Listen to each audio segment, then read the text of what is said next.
Now let's cover interview questions and answer under Chapter 4, Advanced RAG, for section Callbacks and Tracing Monitoring with Langsmith. Full learning material is available on quicktechie.com.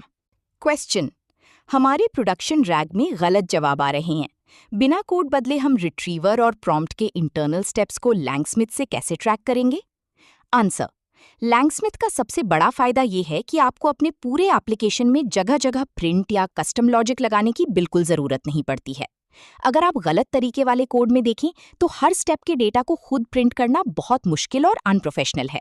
सही तरीके में हमने बस Python OS module का इस्तेमाल करके कुछ environment variable set किए हैं। जैसे ही हम लैंगचेन ट्रेसिंग V2 को ट्रू करते हैं, बैकग्राउंड में सिस्टम के कॉलबैक्स अपने आप एक्टिवेट हो जाते हैं। ये कॉलबैक्स ये सारा डेटा मॉनिटर करते हैं कि रिट्रीवर ने डेटाबेस से कौन से डॉक्यूमेंट निकाले, प्रॉम्प्ट में क्या कॉन्टेक्स्ट पास किया गया और मॉडल ने जनरेट करने में कितनी टोकन इस्तेमाल किए। ये सब डेटा एक सुरक्षित API की के जरिए सीधे लैंगस्मिथ के डैशबोर्ड पर चला जाता है। जब आप अपनी चेन को इन्वोक करते हैं तो एक पूरा विजुअल ट्री बनता है जिसे ट्रीज कहते हैं।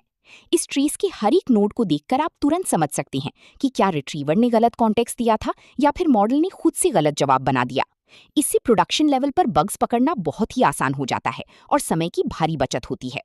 क्वेश्चन: लैंग्राफ एजेंट में जब भी कोई रिट्रीवर टूल कॉल हो तो मुझे कस्टम लॉग चाहिए और मॉडल आउटपुट को स्ट्रीम करना है। कॉलबैक से कैसे करें? आंसर: जब हमें स्टैंडर्ड ट्रेसिंग के अलावा सिस्टम की फ्लो पर कस्टम नियंत्रण चाहिए होता है तो हम कस्टम कॉलबैक्स बनाते हैं। गलत या पुराने तरीकों में लोग सीधा मॉडल स्ट्रीम का लूप चलाते हैं जो बड़े ग्राफ में काम नहीं करता। सही कोड में हमने बेस कॉलबैक हैंडलर क्लास को इनहेरिट करके अपनी एक कस्टम क्लास बनाई है। इसमें हमने दो बहुत जरूरी फंक्शन ओवरराइड किए हैं। पहला टूल स्टार्ट इवेंट है जो ग्राफ के अंदर कोई भी टूल रन होने से पहले कॉल होता है। यहाँ हम चेक कर रहे हैं कि अगर टूल का नाम रिट्रीवर टूल है तो हम अपना कस्टम मैसेज प्रिंट कर दें। दूसरा इवेंट न्यू टोकन का है जो स्ट्रीमिंग के काम आता है। जब भी लैंग्वेज मॉडल एक नया शब्द या टोकन बनाता है तो ये फंक्शन उस टोकन को तुरंत हमारी स्क्रीन पर दिखा देता है।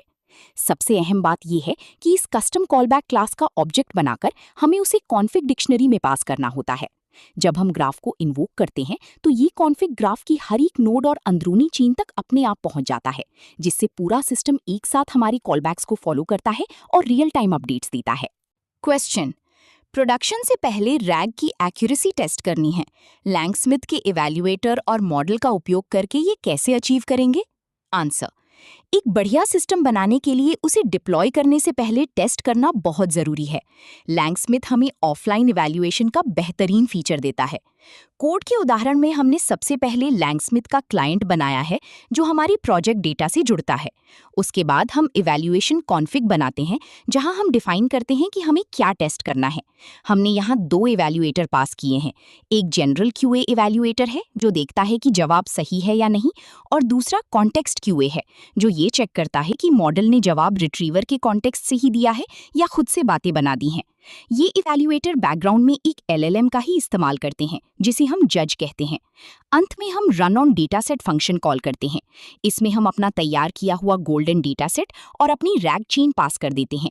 सिस्टम डेटासेट की हर एक सवाल को हमारी चेन में डालता है, आउटपुट निकालता है और फिर उसे इवैल्यूएटर मॉडल से चेक करवाकर एक स्कोर दे देता है। इस स्कोर को देखकर हमें पता चल जाता है कि हमारे सिस्टम की परफॉर्मेंस कैसी है और क्या हम उसे लाइव सर्वर पर ले जा सकते हैं या नहीं। क्वेश्चन: प्रोडक्शन में यूजर हमारे रैग जवाबों पर लाइक या डिसलाइक बटन दबाते हैं। इस फीडबैक को लैंगस्मिथ में उसी ट्रेस के साथ कैसे जोड़ेंगे? आंसर: रियल वर्ल्ड एप्लीकेशन में सिर्फ टेस्टिंग काफी नहीं होती, बल्कि यूजर का फीडबैक लेना सबसे अहम होता है। गलत तरीके में हम फीडबैक को अलग से अपने डेटाबेस में सेव करते हैं, जिससे हमें ये कभी पता नहीं चलता कि उस रिस्पॉन्स के पीछे रिट्रीवर ने क्या कॉन्टेक्स्ट दिया था। सही तरीके में हम लैंगस्मिथ के क्लाइंट का इस्तेमाल करके फीडबैक को सीधे जनरेशन के ट्रेस के साथ जोड़ देते हैं। जब कोई यूजर सवाल पूछता है तो सिस्टम बैकग्राउंड में एक यूनिक रन आईडी बनाता है। आपको ये रन आईडी अपने फ्रंट एंड पर भेजनी होती है। जब यूजर लाइक या डिसलाइक बटन पर क्लिक करता है तो फ्रंट एंड से ये रन आईडी और स्कोर वापस बैक एंड पर आता है। कोड में आप देख सकते हैं कि हमने क्रिएट फीडबैक फंक्शन का उपयोग किया है, जहां हम वही रन आईडी पास कर रहे हैं। हम फीडबैक की कीवर्ड का नाम और उसका स्कोर सेट कर देते हैं। इससे फायदा ये होता है कि जब आप लैंगस्मिथ का डैशबोर्ड खोलते हैं तो आपको हर ट्रेस के साथ यूजर का स्कोर भी दिखता है। अगर किसी जवाब पर डिसलाइक आया है तो आप सीधे उस ट्रेस को खोलकर देख सकते हैं कि कौन से स्टेप में गलती हुई थी, और फिर आप उस गलत जवाब को अपनी डेटा सेट में डालकर भविष्य के लिए सिस्टम को और बेहतर बना सकते हैं। Now, let's cover interview questions and answer under Chapter 4, Advanced RAG, for section Parent Document Retrieval, Decoupling Embeddings from Context.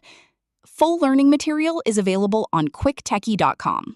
Question: छोटे चंक से सटीक सर्च होता है, लेकिन कॉन्टेक्स्ट कम मिलता है, और बड़े चंक से सर्च खराब होता है। इसे कैसे सुलझाएं? आंसर: जब हम एक साधारण रैक सिस्टम बनाते हैं तो चंक साइज चुनना बहुत मुश्किल होता है। अगर हम चंक को बहुत छोटा रखते हैं तो वेक्टर सर्च बहुत सटीक होता है, क्योंकि एम्बेडिंग स्पेसिफिक होती है। लेकिन जब ये चंक लैंग्वेज मॉडल के पास जाता है तो उसे पूरा कॉन्टेक्स्ट नहीं मिलता और वो अधूरा जवाब देता है। वहीं अगर चंक बड़ा रखें तो सर्च की क्वालिटी खराब हो जाती है, क्योंकि एक बड़े चंक में बहुत सी अलग अलग बातें होती हैं।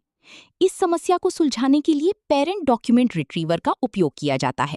ये एम्बेडिंग और कॉन्टेक्स्ट को पूरी तरह डिकपल कर देता है। कोड में देखिए, सही तरीके में हम दो स्प्लिटर बनाते हैं, एक बड़ा और एक छोटा। छोटी चंक्स को वेक्टर स्टोर में सेव किया जाता है ताकि सर्च एकदम सटीक हो, और बड़े पेरेंट चंक्स को इन मेमोरी स्टोर में रखा जाता है। जब कोई सवाल आता है तो सर्च छोटी चंक्स पर होता है, लेकिन मॉडल को जवाब देने के लिए उससे जुड़ा बड़ा पेरेंट चंक भेजा जाता है। इससे एक्यूरेसी और कॉन्टेक्स्ट दोनों बेहतरीन मिलते हैं और जवाब एकदम सटीक आता है। क्वेश्चन: पेरेंट डॉक्यूमेंट रिट्रीवर में छोटे चाइल्ड चंक्स को इन मेमोरी स्टोर के बड़े पेरेंट चंक से कैसे लिंक किया जाता है? आंसर: जब हम पेरेंट डॉक्यूमेंट रिट्रीवर का इस्तेमाल करते हैं तो बैकग्राउंड में डेटा को बहुत ही स्मार्ट तरीके से लिंक किया जाता है। सबसे पहले ओरिजिनल डॉक्यूमेंट को बड़े पेरेंट चंक्स में तोड़ा जाता है और हर एक पेरेंट चंक को एक यूनिक आईडी दी जाती है, जिसे डॉक आईडी कहते हैं। इसके बाद इन पेरेंट चंक्स को इन मेमोरी स्टोर में इसी आईडी के साथ सेव किया जाता है। फिर इन्हीं पेरेंट चंक्स को और छोटी चाइल्ड चंक्स में तोड़ा जाता है। कोड के उदाहरण में आप देख सकते हैं कि हर चाइल्ड चंक की मेटा डेटा में उसी पेरेंट की डॉक आईडी सेव की जाती है। इन छोटे चाइल्ड चंक्स की एम्बेडिंग बनाकर उन्हें वेक्टर स्टोर में डाल दिया जाता है। जब यूजर कोई सवाल पूछता है तो सिमिलैरिटी सर्च सिर्फ छोटी चाइल्ड चंक्स पर होता है। जैसे ही सबसे सही चाइल्ड चंक मिलता है, सिस्टम उसके मेटा डेटा से डॉक आईडी निकालता है और इन मेमोरी स्टोर से उस आईडी से जुड़ा पूरा पेरेंट चंक लाकर मॉडल को दे देता है। ये लिंकिंग मैकेनिज्म बहुत ही फास्ट और रिलायबल है और बैकग्राउंड में बिना किसी परेशानी के काम करता है। क्वेश्चन: एक ही डॉक्यूमेंट के टेक्स्ट और समरी दोनों की एम्बेडिंग बनाकर सर्च कैसे करें? मल्टीवेक्टर रिट्रीवर इसे कैसे करता है? आंसर: पेरेंट डॉक्यूमेंट रिट्रीवर असल में मल्टीवेक्टर रिट्रीवर का ही एक स्पेशल रूप है। मल्टीवेक्टर रिट्रीवर हमें बहुत ज्यादा फ्लेक्सिबिलिटी देता है।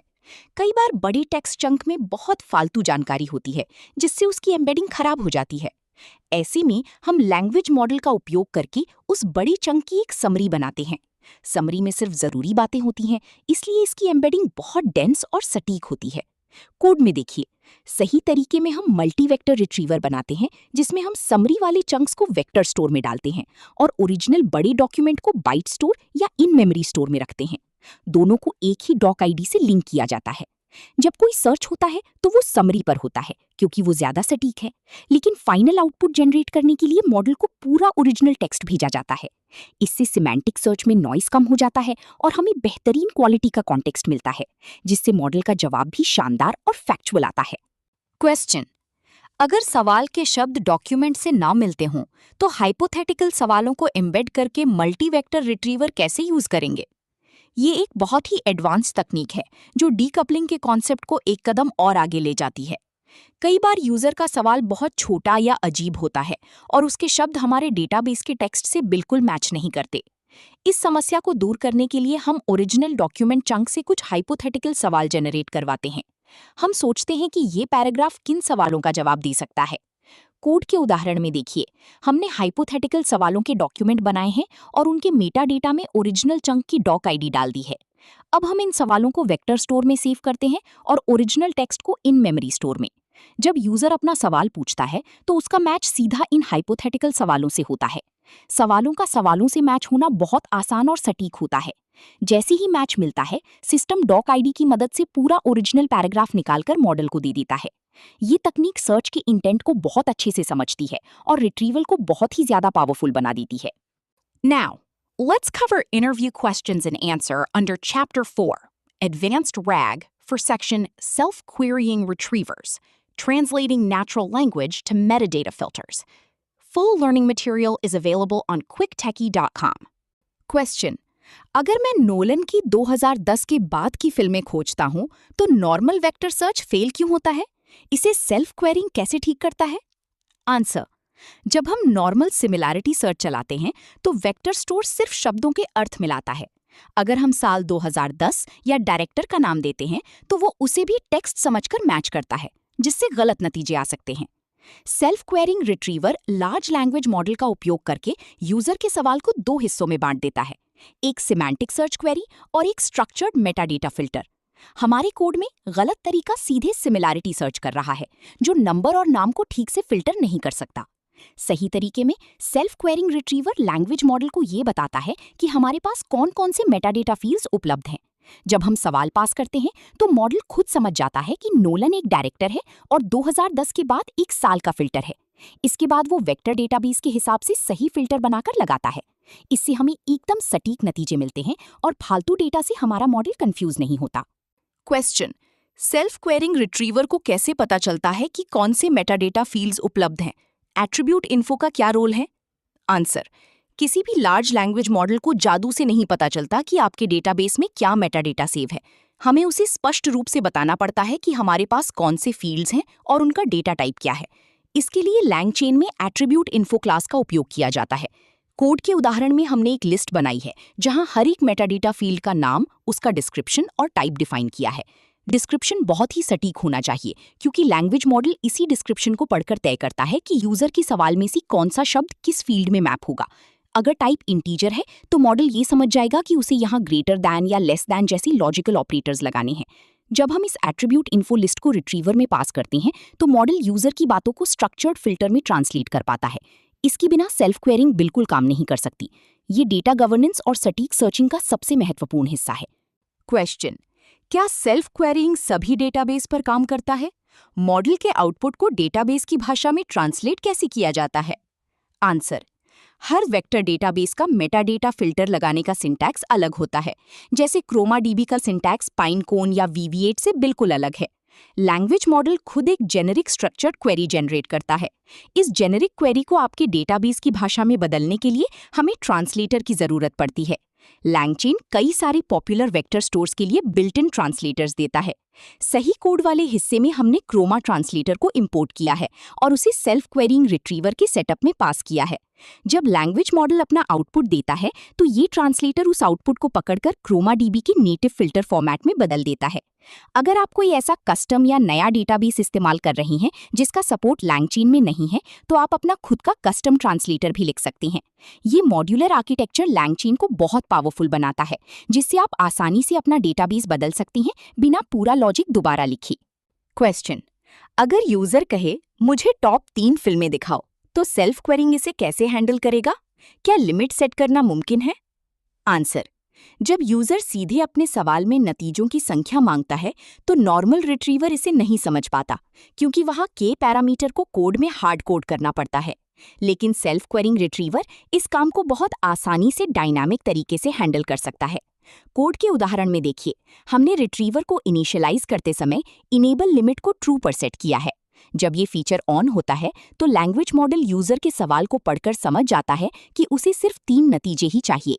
मॉडल जेनेरिक स्ट्रक्चर्ड क्वेरी में फिल्टर के साथ साथ एक लिमिट पैरामीटर भी जोड़ देता है। फिर हमारा डेटाबेस ट्रांसलेटर इस लिमिट को असली डेटाबेस कॉल में अप्लाई कर देता है। इससे नेटवर्क और मेमोरी दोनों बचते हैं, क्योंकि डेटाबेस से सिर्फ उतने ही रिकॉर्ड उठकर आते हैं जितने यूजर ने मांगे थे।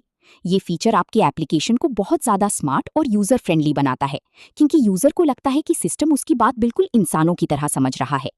Now, let's cover interview questions and answer under Chapter 4, Advanced RAG, for section Contextual Compression, Optimizing Token Usage in RAG. Full learning material is available on quicktechie.com. Question: बड़े चंक्स में फालतू डेटा होने से token बर्बाद होते हैं। केवल जरूरी जानकारी निकालने के लिए हम क्या कर सकते हैं?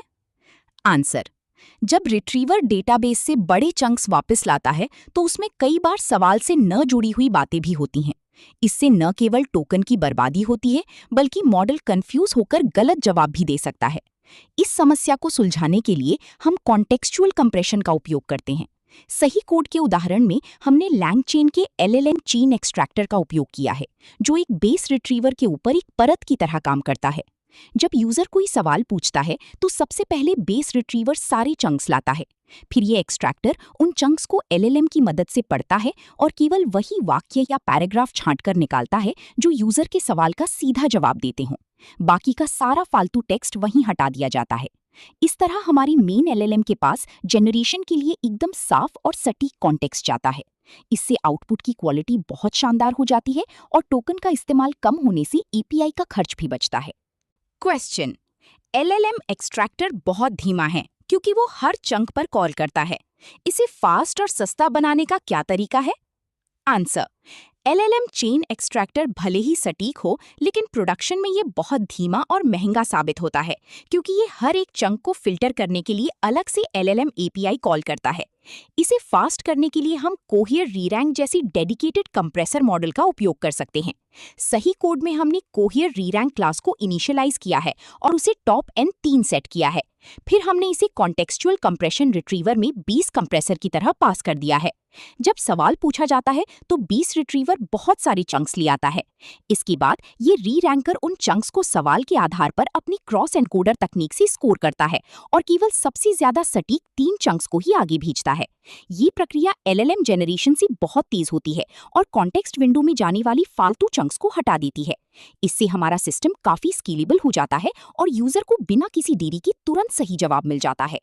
क्वेश्चन: बहुत सारे चंक्स होने पर प्रॉम्प्ट टोकन लिमिट पार कर जाता है। हम इसके अर्थ को खोए बिना प्रॉम्प्ट कैसे छोटा करें? आंसर: जब हमारे पास बहुत सारे महत्वपूर्ण चंक्स होते हैं तो उन्हें LLM को भेजने पर कॉन्टेक्स्ट लिमिट पूरी भर जाती है। ऐसे मामलों में हम लॉन्ग, LLM लिंग्वा जैसी एडवांस्ड प्रॉम्प्ट कंप्रेशन तकनीक का इस्तेमाल करते हैं। ये तकनीक इन्फॉर्मेशन एंट्रोपी के सिद्धांत पर काम करती है। कोड के उदाहरण में हमने LLM लिंग्वा कंप्रेसर को इम्प्लीमेंट किया है, जहां हमने टारगेट टोकन लिमिट 500 सेट की है। ये मॉडल यूजर के सवाल और रिट्रीव किए गए चंक्स का विश्लेषण करता है।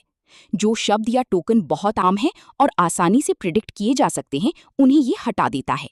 ये केवल उन महत्वपूर्ण कीवर्ड्स और वाक्यों को सुरक्षित रखता है जो अर्थ को बनाए रखने के लिए सबसे ज्यादा जरूरी हैं। इस प्रकार एक बहुत बड़ा प्रॉम्प्ट भी कुछ 100 टोकन्स में सिकुड़ जाता है। जब ये छोटा प्रॉम्प्ट LLM के पास जाता है तो मॉडल कम मेहनत में पूरी बात समझ लेता है। इससे हमारा रिस्पॉन्स टाइम कम होता है और बड़ी मात्रा में डेटा को आसानी से प्रोसेस किया जा सकता है। क्वेश्चन: बेस रिट्रीवर कई बार कम मिलते जुलते चंक्स भी ले आता है। जनरेशन से पहले इन खराब चंक्स को जल्दी कैसे फिल्टर करें? आंसर: कई बार ऐसा होता है कि बेस रिट्रीवर जो चंक्स लाता है उनमें से कुछ का अर्थ सवाल से बिल्कुल भी मेल नहीं खाता है। अगर हम इन्हें LLM एक्सट्रैक्टर में भेजेंगे तो समय खराब होगा। इसका सबसे तेज समाधान एम्बेडिंग्स फिल्टर का इस्तेमाल करना है। दिए गए कोड में हमने एम्बेडिंग्स फिल्टर क्लास का उपयोग किया है और सिमिलैरिटी थ्रेशोल्ड को 0.8 पर सेट किया है। ये फिल्टर हर रिट्रीव किए गए चंक और यूजर के सवाल का दोबारा एम्बेडिंग निकालता है और उनके बीच की सिमिलैरिटी मापता है। जो भी चंक इस थ्रेशोल्ड से कम स्कोर करता है उसे तुरंत ड्रॉप कर दिया जाता है। ये तरीका LLM कॉल्स की तुलना में बहुत फास्ट है, क्योंकि एम्बेडिंग मॉडल्स काफी हल्के होते हैं। इसके इस्तेमाल से हम ये सुनिश्चित कर पाते हैं कि सिर्फ वही चंक्स हमारे कॉन्टेक्स्ट विंडो तक पहुंची जो सच में सवाल का सटीक जवाब देने के लिए उपयोगी हैं। ये तकनीक बिना कोई खास लेटेंसी बढ़ाए हमारी रैग सिस्टम की सटीकता को कई गुना बेहतर बना देती है। Now, let's cover interview questions and answer under Chapter 4, Advanced RAG, for section Multi-Vector Retrieval, handling tables, images, and text. Full learning material is available on quicktechie.com. Question: एक PDF में टेक्स्ट और टेबल्स दोनों हैं। Normal chunking से tables टूट जाते हैं। Multi-vector retriever इसे कैसे संभालेगा? आंसर: जब हम नॉर्मल स्प्लिटर से टेबल वाले डॉक्यूमेंट को काटते हैं तो टेबल का स्ट्रक्चर खराब हो जाता है और लैंग्वेज मॉडल को कुछ समझ नहीं आता। इसका सही तरीका मल्टी वेक्टर रिट्रीवर का उपयोग करना है। इसमें हम ओरिजिनल टेबल के स्ट्रक्चर को एक डॉक स्टोर में सुरक्षित रख लेते हैं। फिर हम एक LLM का इस्तेमाल करके उस टेबल की एक छोटी समरी या वर्णन बनाते हैं और सिर्फ उस समरी का एम्बेडिंग बनाकर वेक्टर स्टोर में डालते हैं। जब भी कोई यूजर सवाल पूछता है तो सर्च उस समरी पर होता है, क्योंकि समरी का एम्बेडिंग बहुत सटीक होता है। लेकिन जैसे ही समरी मैच होती है, हमारा रिट्रीवर वेक्टर स्टोर से समरी देने के बजाय डॉक स्टोर से वो पूरी की पूरी ओरिजिनल रॉ टेबल निकालकर मॉडल को दे देता है। सैंपल कोड में आप देख सकते हैं कि कैसे हमने एक इन मेमोरी स्टोर में पेरेंट डॉक्यूमेंट्स रखे हैं और वेक्टर स्टोर में उनकी छोटी समरी चंक्स डाले हैं। डॉक आईडी के जरिए दोनों आपस में जुड़े रहते हैं। इससे टेबल का स्ट्रक्चर भी नहीं टूटता और हमारा सर्च भी एकदम सटीक होता है। ये एंटरप्राइज एप्लीकेशंस के लिए बहुत ही जरूरी और पावरफुल पैटर्न है।